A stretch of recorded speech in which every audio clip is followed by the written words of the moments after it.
Hello everyone, I'm Dr. Nolan Rollins, and the purpose of this video is to ensure that you have a very detailed direction on where to go for your observation report. This is one thing that students said at the beginning of the semester that they were concerned about because it is a large portion of your grade. All right, so first, let me go ahead and show you the rubric, and then I'm going to go into detail about these items. So first off, we need a document that has a title, table of contents, reference page, and APA format. And you see if you're missing one or more of those criterion, your score does, in fact, dwindle. And then part two is going to be about the facility information, population served, and key personnel. And these things right here should be in your headings. Part two is going to be about the programs and services offered, the revenue streams. Don't ask how much money they make, ask how they make their money. Part three, we're going to talk about standards. Now, some of you work at a gym where they have ACSM standards. Some of you work at athletic training where there are other organizations that monitor that. And then lastly, we're going to grade you on your grammar, the tone, the structure, and basically the flow of the overall paper. It doesn't make sense. I saw some submissions this semester. It hurt me to see that I was not capitalized. Those are the kinds of things that are going to be required. All right, so now that you've seen a basic overview of what we're expecting and how your paper looks, the content that is required that I just went over with that rubric, now let's talk about what specifically, when I say facility, what do I need? Well, I need to know the name of it, a description. Is it a for-profit, non-profit? Is it a clinic? Is it a hospital?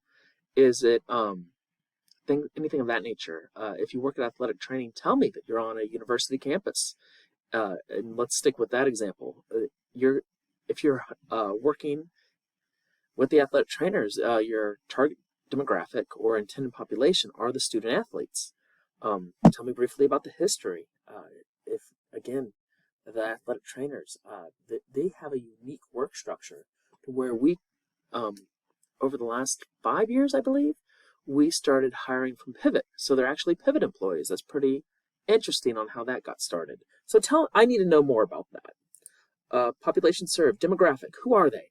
Now this gets a little bit tricky if you're at a PT, OT office, because you host a large number of people from diverse backgrounds, diverse age groups.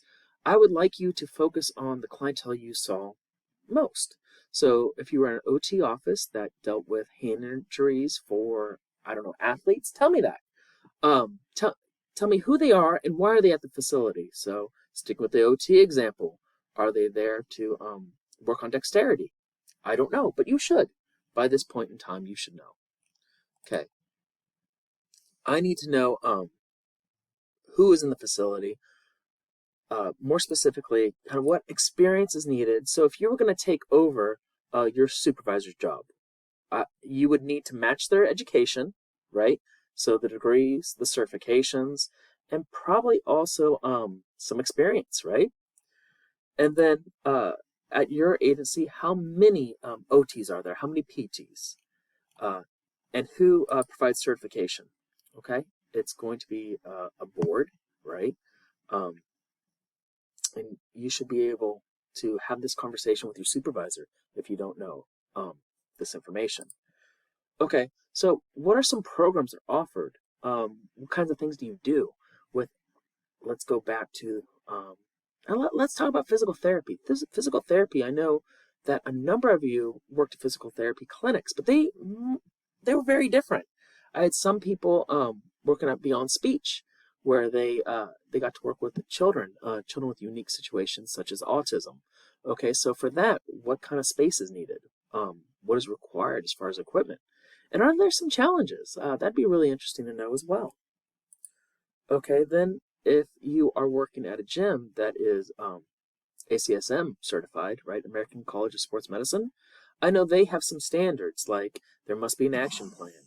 There must be a pre-activity screening. Each person in a supervisor role must have competency. these are going to vary from place to place and occupation to occupation. If you are working at a PT clinic, they may not have ACSM compliance. They may not worry about things like proper signage. However, there probably are organizations like JCAHO that require signage and that kind of stuff. So you need to get with your site supervisor if you don't know, and just talk about what kind of things are required, what laws and regulations such as HIPAA, JCAHO. I know occupational therapy has ACOTE, that is their governing body. I need to know about that. Okay.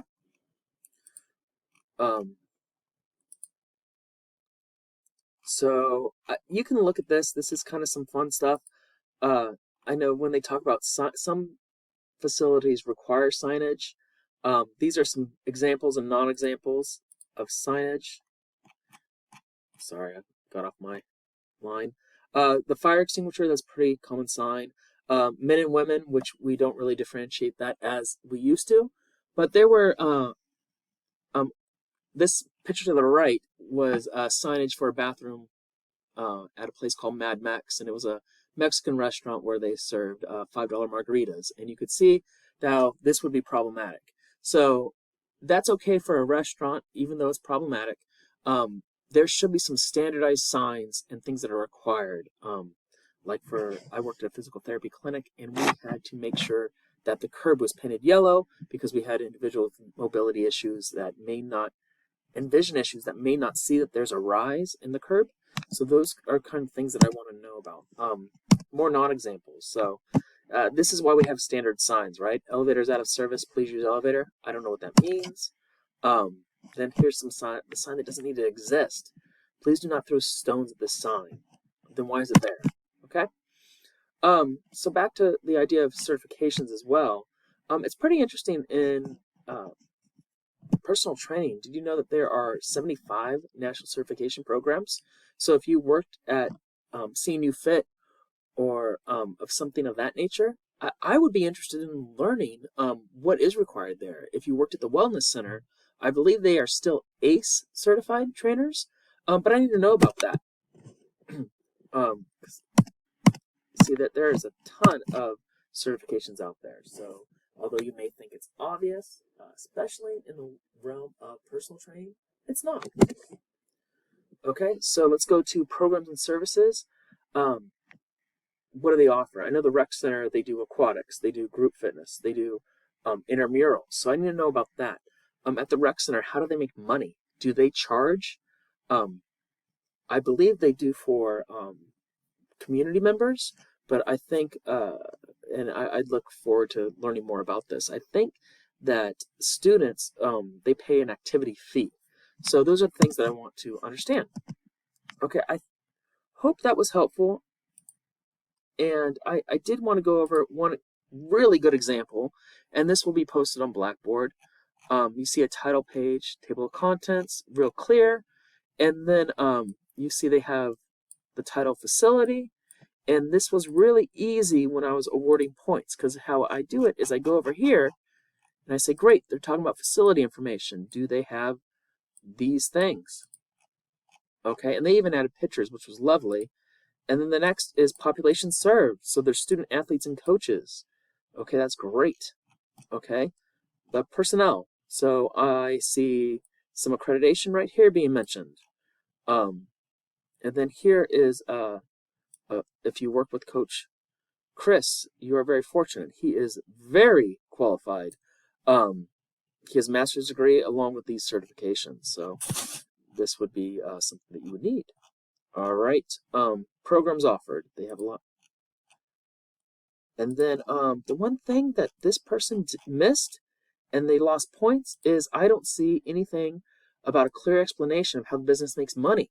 So here I would have wanted to learn, how is this funded? Coach Chris and unfortunately Coach Todd has left, but Coach Chris is still there, and I really hope that they do pay this man for his expertise, because he's certainly qualified. So if they are paying him, then there must be revenue. So I need to understand how they support his paycheck. And then they did a let me see. They did do a great job with explain the compliance with NC2A.